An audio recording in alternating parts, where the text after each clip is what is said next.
तो बच्चों हम लोग 11th का फर्स्ट चैप्टर जो भी रहता है उसको हम स्टार्ट कर रहे हैं, वेक्टर। 10th क्लास में आप लोगों ने पढ़ा होगा कुछ इस तरह से, बहुत शॉर्ट में आपने 10th क्लास में पढ़ा होगा कि दो तरह की फिजिकल क्वांटिटी एग्जिस्ट करती हैं, एक स्केलर और वेक्टर। लेकिन डिटेल में इंफॉर्मेशन आपको यहाँ पे मिलेगी वेक्टर के बारे में। तो हम लोग स्टार्ट करेंगे। तो सबसे पहले यहाँ पे डिस्कशन करते हैं कि भाई फिजिकल क्वांटिटी होती क्या है। तो डिस्कस करते हैं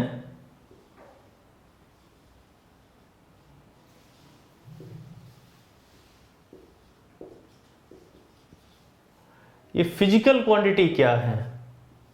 आपको कुछ आइडिया होगा, याद आ रहा होगा क्या कहलाता है फिजिकल क्वांटिटी। हम ऐसे इसको डिफाइन कर सकते हैं, the quantities which are measured, the quantities which are measured are known as physical quantities. ऐसी क्वांटिटीज जिनका मेजरमेंट करते हैं उनको क्या कहते हैं, फिजिकल क्वांटिटीज। बहुत सारे एग्जांपल्स हम यहाँ पे कंसीडर कर सकते हैं। जैसे कोई भी दुकान पे सामान लेने जाते हैं तो आप एक मेजरमेंट की भाई 5 किलो हमें चीनी चाहिए, तो ऐसी सिचुएशन में दुकानदार क्या करता है, भैया ये बोरा रखा है, थैली दे देता है आपको कि इसमें से भर के ले जाओ। ऐसा नहीं होता है ना भाई, क्या करता है, मेज़र करता है। मेज़र करेगा भाई, वेट रखेगा 5 किलो और मेज़रमेंट करने के बाद तब आपको देगा कि भाई ये चीनी आप लेके जाएं। तो जो फिजिकल क्वांटिटीज हैं इनको हम एक बार फिर से एक्सप्लेन करते हैं। The quantities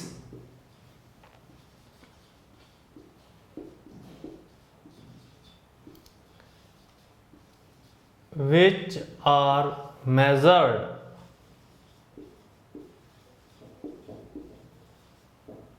are known as physical quantities। एक और ये तो आप समझ ही गए भाई, the quantities which are measured are known as physical quantities.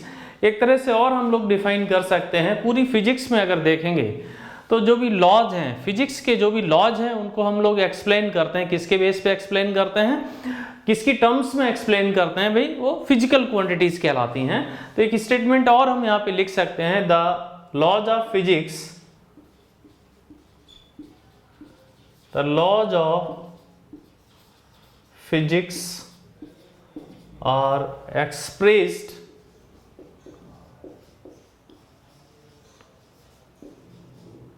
in terms of physical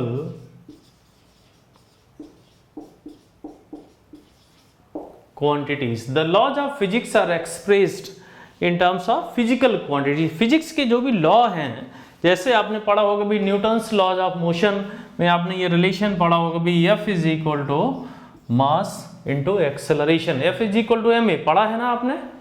अब जब इस लॉ को आपने पढ़ा है तो यहाँ पे फोर्स क्या है, फिजिकल क्वांटिटी। m क्या कहलाता भी, मास। मास क्या है, फिजिकल क्वांटिटी। a क्या है, एक्सेलरेशन। ये क्या कहलाएगा, फिजिकल क्वांटिटी। तो जब भी किसी लॉ को हम एक्सप्रेस करेंगे तो ऐसी सिचुएशन में ये जो भी टर्म्स हम यहाँ पे यूज करते हैं, इस्तेमाल करते हैं, वो सारे के सारे टर्म्स क्या कहलाते हैं, फिजिकल क्वांटिटीज। तो laws of physics are expressed in terms of physical quantities. तो बच्चों आपको समझ आ गया होगा कि फिजिकल क्वांटिटी क्या है। अब एग्जांपल्स में अगर हम चले जाएं, एग्जांपल्स में अगर हम जाते हैं तो बहुत सारी क्वांटिटीज यहाँ पे एग्जिस्ट करती हैं, जैसे डिस्टेंस, डिस्प्लेसमेंट, मास, टाइम, वेलोसिटी, एक्सेलरेशन, फोर्स, और भी बहुत सारी क्वांटिटीज फिजिक्स में एग्जिस्ट करती हैं। धीरे धीरे जैसे जैसे आप आगे बढ़ेंगे बहुत सारी नई नई फिजिकल क्वांटिटीज आपको मिलती चली जाएंगी। तो ये एग्जांपल्स हमने यहाँ पे कंसीडर किए, डिस्टेंस, डिस्प्लेसमेंट, मास, टाइम, वेलोसिटी, एक्सेलरेशन, फोर्स। ये सभी की सभी जो क्वांटिटीज हैं वो क्या कहलाती हैं भी, फिजिकल क्वांटिटीज। आगे हम लोग यहाँ पे और डिस्कशन करेंगे क्लासिफिकेशन, भाई फिजिकल क्वांटिटीज को कैसे क्लासिफाई किया जाता है, तो उसके बारे में डिस्कशन करते हैं।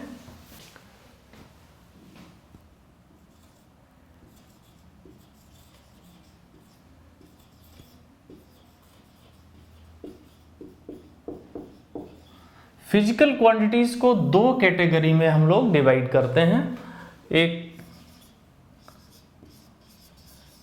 स्केलर क्वांटिटीज और दूसरा रहता है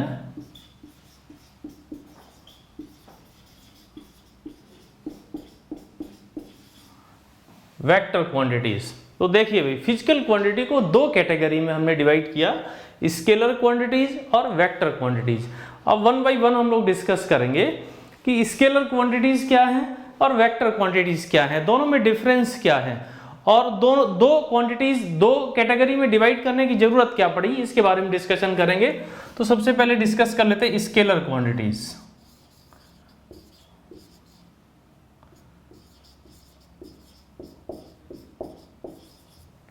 देखिए स्केलर क्वांटिटीज को कैसे डिफाइन करते हैं, पहले लिखते हैं definition. Those physical quantities, those physical quantities which are expressed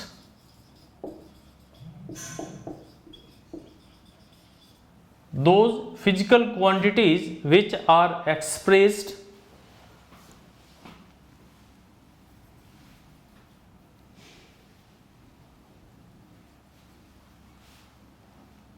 by their magnitude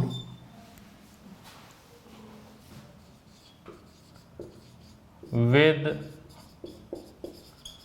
proper unit. Those physical quantities which are expressed by their magnitude with proper unit are known as scalar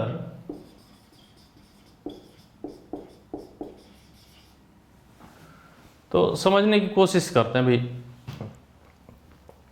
Those physical quantities which are expressed by their magnitude with proper units, ऐसी quantities जिनको represent करने के लिए हमें किसकी जरूरत पड़ती है, यहाँ पे देखिए इंपॉर्टेंट क्या है भाई, प्रॉपर यूनिट, यूनिट होना चाहिए और क्या होना चाहिए भाई, मैग्नीट्यूड। ऐसी क्वांटिटीज जिनमें मैग्नीट्यूड प्रॉपर यूनिट के साथ एग्जिस्ट करता है, इस तरह की क्वांटिटीज को हम क्या कहेंगे, स्केलर क्वांटिटीज। इसमें कुछ एग्जांपल्स ले लेते हैं, जैसे डिस्टेंस, स्पीड, मास, टाइम, और भी एग्जांपल्स यहाँ पे एग्जिस्ट करते हैं। और भी आप ले सकते हो भी, वर्क, एनर्जी,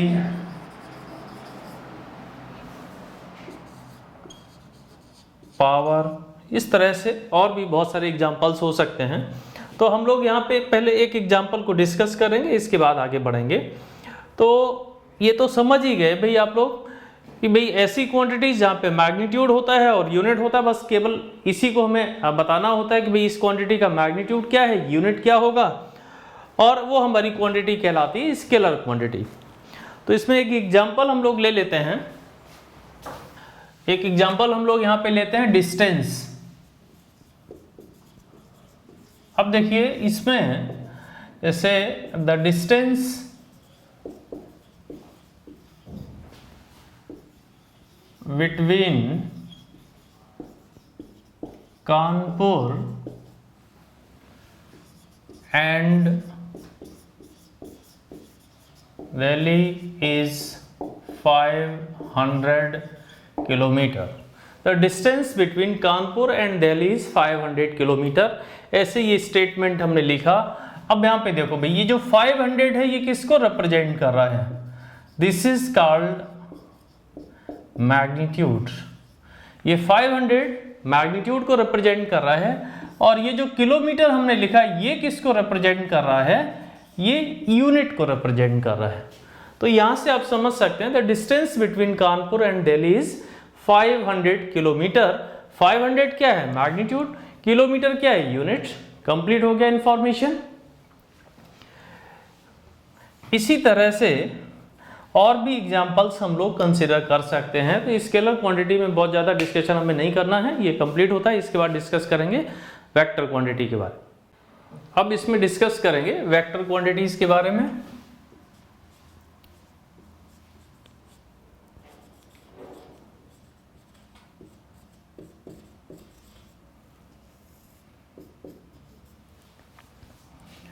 तो those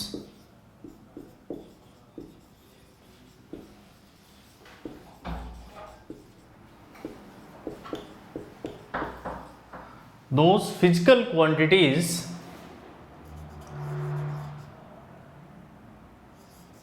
which are represented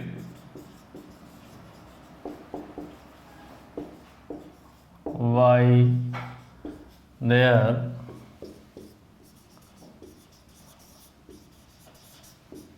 magnitude with proper unit, those physical quantities which are represented by their magnitude with proper unit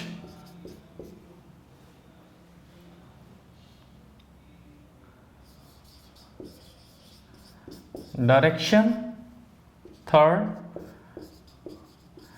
and also follows the vector laws of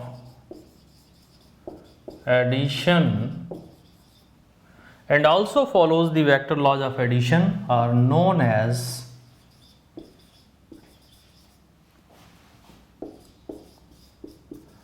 vector quantities.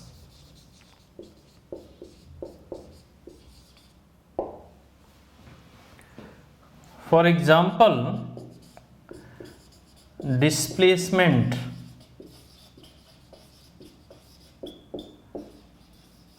velocity, acceleration,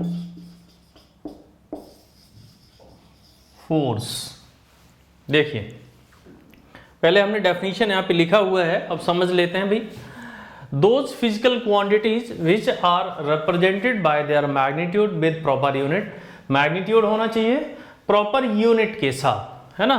तो scalar quantity में भी ये discussion किया था भाई, magnitude proper unit के साथ होना चाहिए। तो यहाँ नया क्या है भाई, दूसरा पॉइंट क्या है डायरेक्शन, यहाँ पे डायरेक्शन भी रहता है। और थर्ड इंपॉर्टेंट पॉइंट है and also follows the vector laws of addition are known as vector quantities. Class 10th में जब आपने वेक्टर के बारे में डिस्कशन किया था, स्केलर क्या है वेक्टर क्या है, तो इतना इंफॉर्मेशन आपको दिया गया था कि भाई ऐसी क्वांटिटीज जहाँ पे डायरेक्शन का इन्वॉल्वमेंट होता है उनको कहते हैं वेक्टर क्वांटिटी, जहाँ डायरेक्शन का इन्वॉल्वमेंट नहीं होता है उनको कहते हैं स्केलर क्वांटिटी। तो ये कंप्लीट डेफिनेशन वहाँ पे आपको नहीं दिया जा रहा था, कंप्लीट इंफॉर्मेशन आपको 11th के क्लास में मिल रहा है भाई। तीसरा इंपॉर्टेंट कंडीशन क्या है, and also follows the vector laws of addition. Vectors laws of addition, vectors को जोड़ने के जो नियम हैं उनको भी फॉलो करना चाहिए। तो वेक्टर लॉज ऑफ एडिशन क्या होते हैं अभी तक आपको नहीं पता है भाई, हम आगे फर्दर डिस्कस करेंगे क्या कहलाते हैं वेक्टर लॉज ऑफ एडिशन, उनके बारे में भी डिस्कशन करेंगे। तो अभी फिलहाल एक एग्जांपल यहाँ पे लेते हैं भाई, जैसे वेलोसिटी है, इसका एक एग्जांपल लेते हैं, वहां से आपको आइडिया लगेगा। हम यहाँ पे दो क्वांटिटी लिखते हैं भाई, एक तो स्पीड लिखा हमने, स्पीड आपको पता है कैसा क्वांटिटी है बी स्केलर, और एक यहाँ पे लिखते हैं भाई वेलोसिटी, वेलोसिटी कैसा क्वांटिटी है वेक्टर। दोनों के लिए हम एग्जांपल्स यहाँ पे डिस्कशन करते हैं, एकदम क्लियर हो जाएगा जिससे।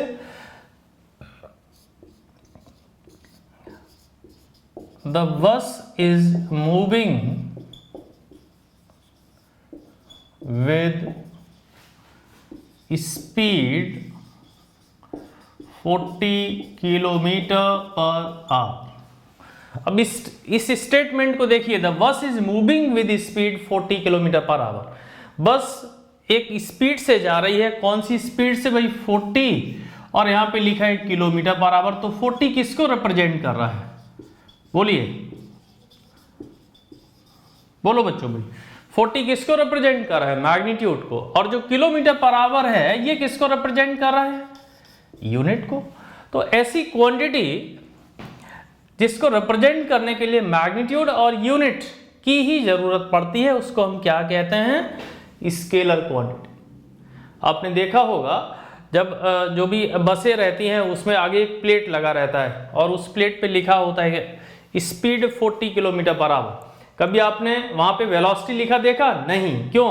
वेलोसिटी में डायरेक्शन का इन्वॉल्वमेंट होता है। तो वो एग्जांपल अब यहां पे लेते हैं। The bus is moving with velocity 40 kilometre per hour, और साथ में यहां पे लिखना पड़ेगा टुवर्ड ईस्ट। ईस्ट डायरेक्शन में बस 40 किलोमीटर पर आवर की स्पीड से जा रही है। ऐसे ये बस है, ये इधर की तरफ जा रही है 40 किलोमीटर पर आवर की स्पीड से, और ये डायरेक्शन है कौन सा भी? ईस्ट डायरेक्शन है।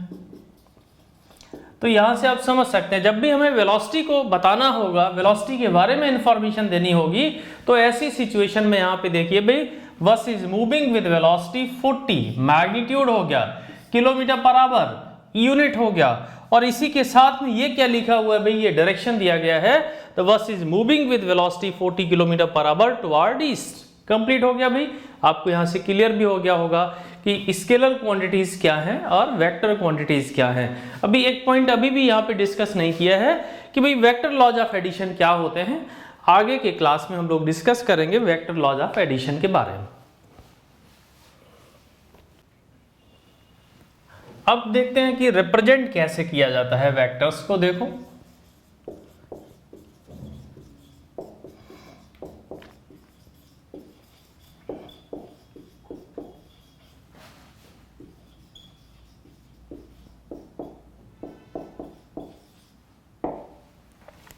समझिए, रिप्रेजेंटेशन ऑफ वेक्टर क्वांटिटीज भी आपके लिए नया है, तो वेक्टर को रिप्रेजेंट कैसे किया जाता है इसके बारे में भी डिस्कशन कर लेते हैं। कैसे रिप्रेजेंट किया जाता है, देखिए एक एग्जांपल, एक आदमी यहाँ से चल के यहाँ तक पहुँचता है और ये है 4 मीटर है ना, इस पोजीशन पे था भाई। स्टार्ट यहाँ से किया और एंड यहाँ पे किया इसने, है ना। यहाँ से स्टार्ट करके यहाँ तक गया, कितना चला भाई, कितना ट्रेवल किया ये? 4 मीटर। तो इस आदमी के डिस्प्लेसमेंट को अगर हमें रिप्रेजेंट करना हो, अभी पीछे डिस्कशन हुआ था कि भाई डिस्टेंस कैसा क्वांटिटी है? स्केलर। डिस्प्लेसमेंट कैसा क्वांटिटी है? वेक्टर। तो डिस्प्लेसमेंट में वेक्टर भी, डायरेक्शन भी इन्वॉल्व होगा। तो डिस्प्लेसमेंट को कैसे रिप्रेजेंट करेंगे? देखिए, एक हम यहाँ पे वेक्टर बनाते हैं, ऐसे एक लाइन हमने ड्रॉ किया, उसमें एरो लगाया और यहाँ पे बनाया vector A.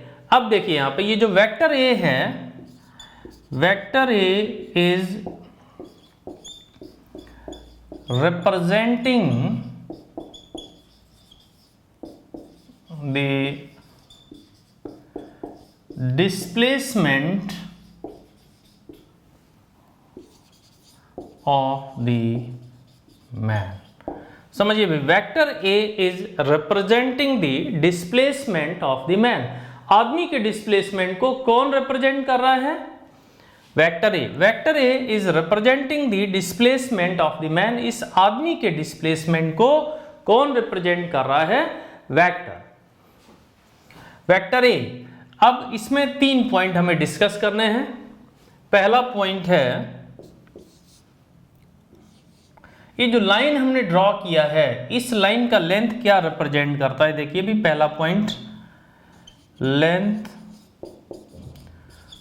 Of the line drawn is directly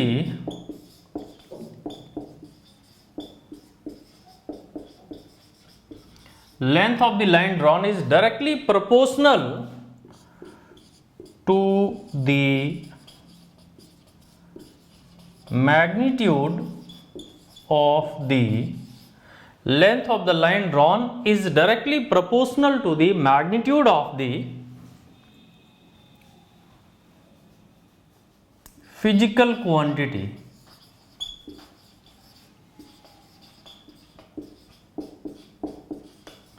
first point, ये जो लाइन हमने ड्रॉ किया, ये जो वेक्टर के लिए हमने ये लाइन ड्रॉ किया है, इस लाइन का जो लेंथ है that is directly proportional to the magnitude of the physical quantity. अगर इस लाइन का लेंथ ज्यादा होगा तो मैग्नीट्यूड ज्यादा होगा, अगर इस लाइन का लेंथ कम होगा तो मैग्नीट्यूड कम होगा। अगर ये आदमी 4 मीटर की जगह पे 8 मीटर चलता तो ऐसी सिचुएशन में क्या करना पड़ता? डबल लेंथ का लाइन यहाँ पे ड्रॉ करना पड़ता। अगर ये आदमी 4 मीटर की जगह पे 2 मीटर ट्रेवल करता तो ऐसी सिचुएशन में क्या करना पड़ता? आधा लेंथ का लाइन हमें ड्रॉ करना पड़ता। तो ये पॉइंट आपको समझना है, length of the line drawn is directly proportional to the magnitude of the physical quantity. Clear?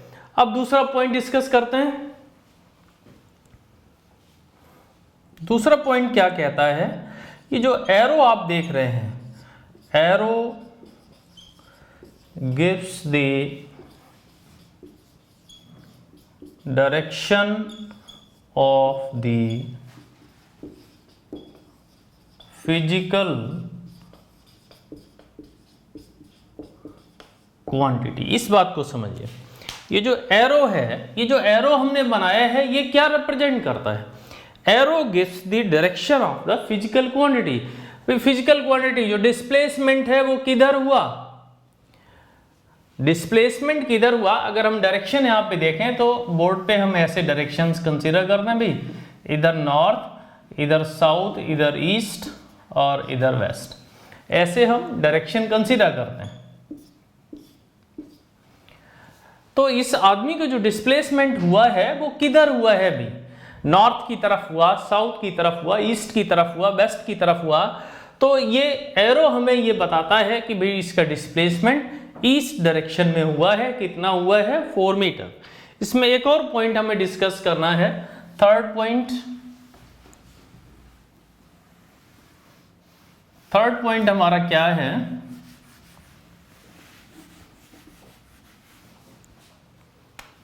Third point, A vector can B transferred from one position. A vector can be transferred from one position to another position.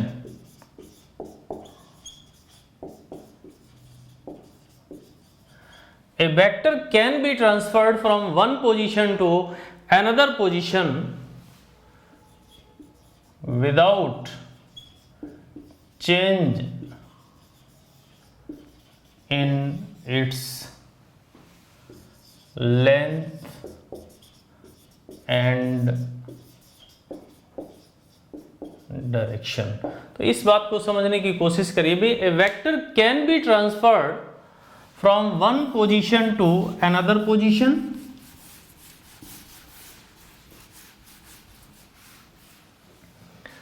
A vector can be transferred from one position to another position। यहाँ पे लिख सकते हो भाई, in a plane। A vector can be transferred from one position to another position in a plane without change in its length and direction। इसको explain भी कर देते हैं। देखिए जैसे ये वेक्टर A हमने यहाँ पे बनाया, तो इस वेक्टर ए को हम यहाँ से शिफ्ट करके यहाँ ला सकते हैं, यहाँ से शिफ्ट करके यहाँ ला सकते हैं। कंडीशन क्या है? इसका लेंथ सेम ही रहना चाहिए, इसका डायरेक्शन भी सेम रहना चाहिए। इसका मतलब क्या है समझना भी बच्चों, देखना इधर भाई, ये जो वेक्टर हमारा है इसको हम पैरेलली मूव कर सकते हैं। यहाँ से ऐसे ले गए और फिर ऐसे लेके आए, तो एक जगह से दूसरी जगह पे डिस्प्लेस तो कर सकते हैं, लेकिन ध्यान इस बात का रखना है कि कहीं इसका डायरेक्शन चेंज ना हो जाए। इस वेक्टर ए को आप ऐसे शिफ्ट नहीं कर सकते हो, ये गलत हो जाएगा भाई, डायरेक्शन चेंज हो गया। यहाँ पे इस वेक्टर ए को हम ऐसे नहीं बना सकते, क्यों? मैग्नीट्यूड यहाँ चेंज हो गया है ना। तो दो बातों का यहाँ पे ध्यान रखना है, जब भी वेक्टर क्वांटिटी के साथ हमारा इंट्रोडक्शन होता है, वेक्टर क्वांटिटी हमको कहीं पे मिलती है, तो पहली बात तो यही है कि भाई उसका लेंथ अगर चेंज करेंगे तो मैग्नीट्यूड में चेंज आ जाएगा, और डायरेक्शन चेंज करने से भी वेक्टर बदल जाता है। क्लियर हुआ होगा भाई। रिप्रेजेंटेशन ऑफ वेक्टर क्वांटिटीज में 3 इंपॉर्टेंट पॉइंट हमारे थे जिनको आपको ध्यान में रखना है। एक बार फिर से, लाइन जो हम यहाँ पे ड्रॉ करते हैं उसका लेंथ फिजिकल क्वांटिटी के मैग्नीट्यूड के डायरेक्टली प्रोपोर्शनल है। दूसरा, एरो क्या बताता है? डायरेक्शन के बारे में इंफॉर्मेशन देता है। और तीसरा पॉइंट था कि एक वेक्टर को एक जगह से उठाकर दूसरी जगह ले जा सकते हो, ध्यान रखना इस बात का कि इसका लेंथ चेंज नहीं होना चाहिए और इसका डायरेक्शन चेंज नहीं होना चाहिए। अब कुछ एग्जाम्पल हम अब डिस्कस करते हैं और उनमें आप लोगों को सोच के आंसर देने होंगे। ओके जी हाँ बच्चों, तो अभी हम लोग स्केलर क्वांटिटी, वेक्टर क्वांटिटी के बारे में डिस्कशन किए थे, आपको आइडिया लग गया होगा। अब कुछ एग्जांपल यहाँ पे डिस्कस करेंगे, आपको सोच के बताना है कि जो क्वांटिटी हमारी है वो वेरिएबल है या कांस्टेंट है, इसके बारे में इंफॉर्मेशन देना। कुछ एग्जांपल्स डिस्कस करते हैं। फर्स्ट एग्जांपल है यहाँ पे एक कार है हमारे पास, और ये कार इधर की तरफ कांस्टेंट स्पीड से जा रही है। कार है जो एक कांस्टेंट स्पीड, हम कोई एग्जांपल में यहाँ पे ले लें भाई 40 किलोमीटर पर आवर, इससे जा रही है। इस स्ट्रेट रोड पे, कैसा रोड है भाई? सीधा रोड है, स्ट्रेट रोड पे कार इस तरह से जा रही है। अब आपको वेलोसिटी के बारे में बताना है। इसकी जो वेलोसिटी होगी वो कांस्टेंट है या वेरिएबल है, इसके बारे में आपको बताना है। एग्जांपल्स यहाँ पे चेंज होते चले जाएंगे। क्वेश्चन हमारा यही होगा कि जो वेलोसिटी है वो कांस्टेंट है या वेरिएबल है। अब देखो भाई, अभी हमने डिस्कशन किया था भाई वेलोसिटी में दो चीजें। वेलोसिटी, पहले तो ये सोचना है आपको कि भाई कैसा क्वांटिटी है वेलोसिटी, कैसा क्वांटिटी है?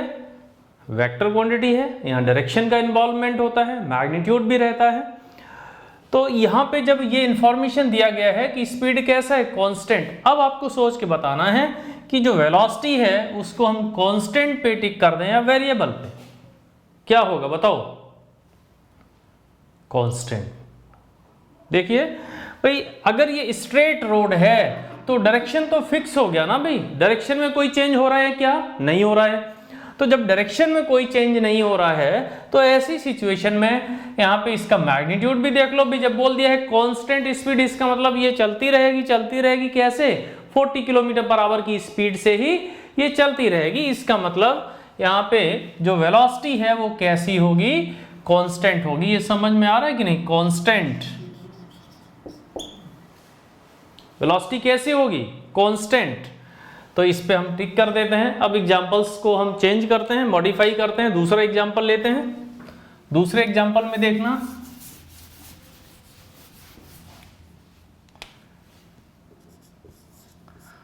दूसरा एग्जांपल हमारे पास रोड हमारा स्ट्रेट ही है। अब देखिए, कार का जो स्पीड दिया गया है वो कुछ ऐसे दिया, v = 2t। अब यहाँ पे थोड़ा सा आपको समझना पड़ेगा भाई, ये रोड तो स्ट्रेट ही है। कैसा रोड है? स्ट्रेट रोड है, और इस स्ट्रेट रोड पर ये कार इस तरह से जा रही है। इसकी स्पीड के बारे में इंफॉर्मेशन क्या दिया गया है? v = 2t। और आपको बताना है कि इसकी जो वेलोसिटी अब होगी वो कैसी होगी भाई? कांस्टेंट या फिर वेरिएबल? सोच समझ के बताइए, बोलो भाई। स्ट्रेट रोड है, स्ट्रेट रोड क्या कहता है? डायरेक्शन फिक्स है, डायरेक्शन में कोई बदलाव नहीं हो रहा है, डायरेक्शन में कोई चेंज नहीं हो रहा है। स्पीड क्या कहती है कि भाई v is equal to twice t. अब इस फंक्शन को देखो भाई, मैथ में आपने पढ़ा होगा ना भाई, function v is equal to twice t, ये क्या इंफॉर्मेशन आपको देता है कि भाई t इक्वल टू 0 पे इसकी स्पीड कितनी रहेगी? 0। t इक्वल टू 1 सेकेंड जब इसमें लिखेंगे तो स्पीड कितनी हो जाएगी? 2 metre per second. t equal to 2 second लिखेंगे तो स्पीड कितनी हो जाएगी? 4 मीटर पर सेकेंड। तो हम यहाँ पे ये कह सकते हैं कि जो स्पीड है वो कैसी है? वेरिएबल। और जब स्पीड वेरिएबल होगी तो वेलोसिटी तो ऐसे ही वेरिएबल होगी। बात समझ में आई भाई? जब स्पीड वेरिएबल है मतलब इसका मैग्नीट्यूड चेंज कर रहा है। भाई ये क्यों वेरिएबल है? हम यहाँ पे कह सकते हैं कि भाई magnitude of the velocity is changing, magnitude of the velocity is changing, therefore its velocity is variable. Clear? अगला एग्जांपल अब डिस्कस करते हैं। एकदम से जो कॉन्सेप्ट है ना भाई वो क्लियर हो जाएगा, और ये कॉन्सेप्ट क्लियर होना बहुत जरूरी होता है। पूरा फिजिक्स आप पढ़ते रहते हैं लेकिन डायरेक्शन का कॉन्सेप्ट क्लियर ही नहीं होता है तो दिक्कत रहती है उसमें। अब देखिए, अब रोड हमारा कुछ इस तरह से है और स्पीड इसकी कांस्टेंट है। स्पीड कैसी है? देखो स्पीड कैसी है, यहाँ पे कांस्टेंट स्पीड है। अब जब स्पीड कांस्टेंट है, इस रोड को देख के आपको समझ आ रहा होगा भी कैसा रोड है? स्ट्रेट है क्या? नहीं।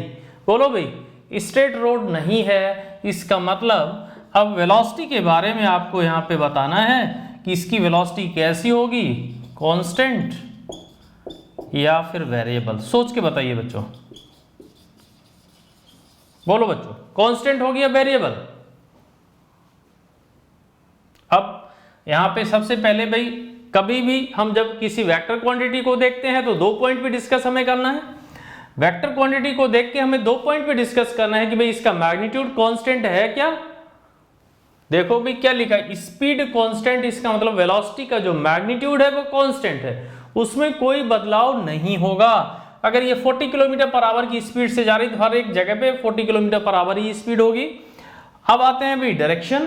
भाई यहाँ पे लिख देते हैं, वेक्टर को चेक करने के लिए ये वेरिएबल है या नहीं, ये चेंज कर रहा है या नहीं, तो हमें 2 चीजें देखनी पड़ती हैं यहाँ पे, मैग्नीट्यूड और डायरेक्शन। अब इन दोनों को देखो भाई। अब यहां से देखो भाई, ये क्वांटिटी तो वेक्टर ही है क्योंकि हम वेलोसिटी के बारे में डिस्कस कर रहे हैं। तो मैग्नीट्यूड को देख के क्या पता चला भाई, मैग्नीट्यूड हमने लिख दिया यहाँ पे भाई कांस्टेंट है, आपको मान के चलना पड़ेगा। आप ये मत देखिए कि ग्रेविटी का इफेक्ट होगा तो कम या ज्यादा हो जाएगा, नहीं, हमने लिखा है कांस्टेंट तो कांस्टेंट ही रहेगा। डायरेक्शन क्या यहाँ पे चेंज कर रहा है? देखो जब ये कार यहाँ पे आएगी तो इसकी वेलोसिटी इधर की तरफ होगी, जब ये कार यहाँ पे आएगी तो इसकी वेलोसिटी इधर की तरफ होगी, जब ये कार यहाँ पे आएगी इसकी वेलोसिटी इधर की तरफ होगी, जब ये कार यहाँ पे आएगी तो इसकी वेलोसिटी इधर की तरफ होगी। इसका मतलब क्या है, बार बार इसकी वेलोसिटी का जो डायरेक्शन है वो चेंज कर रहा है।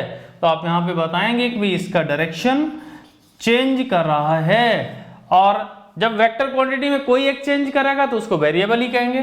तो वेलोसिटी यहाँ पे कैसी होगी, वेरिएबल। समझ आ गया होगा? बोलो भाई, ये एग्जाम्पल समझ में आया होगा। इसमें और वेरिएशन हम लोग कर लेते हैं एग्जाम्पल में, तो वहां पे और क्लियर हो जाएगा। तीसरा एग्जाम्पल हम लोग यहाँ पे डिस्कस कर लेते हैं। अब speed v is equal to twice t. Third example, ये फिगर हमारा वही है। थर्ड एग्जाम्पल, स्पीड यहाँ पे v is equal to twice t. अब हमें ये देखना है कि वेलोसिटी कांस्टेंट होगी या वेरिएबल। यहाँ पे आ जाता है, अभी वेक्टर क्वांटिटी को चेक करने के लिए 2 चीजें हमें देखनी पड़ेगी, एक तो मैग्नीट्यूड देखना पड़ेगा और दूसरा डायरेक्शन देखना पड़ेगा। तो मैग्नीट्यूड के बारे में क्या पता चला आपको भी, कांस्टेंट है कि वेरिएबल। यहाँ देखो v is equal to twice t. v equal to twice t क्या कहता है, टाइम के साथ यहाँ पे वेरिएशन हो रहा है। तो मैग्नीट्यूड कैसा होगा, वेरिएबल। मैग्नीट्यूड यहाँ पे कैसा होगा, वेरिएबल होगा ये मैग्नीट्यूड। और इसके बाद आइए भाई यहाँ पे डायरेक्शन पे बात करते हैं। डायरेक्शन कैसा होगा, देखो भाई पहाड़ी रास्ता है, कैसा रास्ता है भाई, पहाड़ी रास्ता है, स्ट्रेट लाइन नहीं है, स्ट्रेट रोड नहीं है। तो ऐसी सिचुएशन में यहाँ पे आप ऐसे लिख सकते हो भाई मैग्नीट्यूड भी चेंज कर रहा है और डायरेक्शन भी चेंज कर रहा है। जब दोनों चीज चेंज करेगी तब भी हमारा जो वेक्टर क्वांटिटी है वो कैसा होगा, वेरिएबल। तो हम टिक कहाँ पे करेंगे, velocity is the variable quantity. यहाँ पे इस कार का अगर हम वेलोसिटी देखें तो कांस्टेंट नहीं है, कैसा है, वेरिएबल। एक एग्जांपल और डिस्कस कर लेते हैं, फोर्थ एग्जांपल।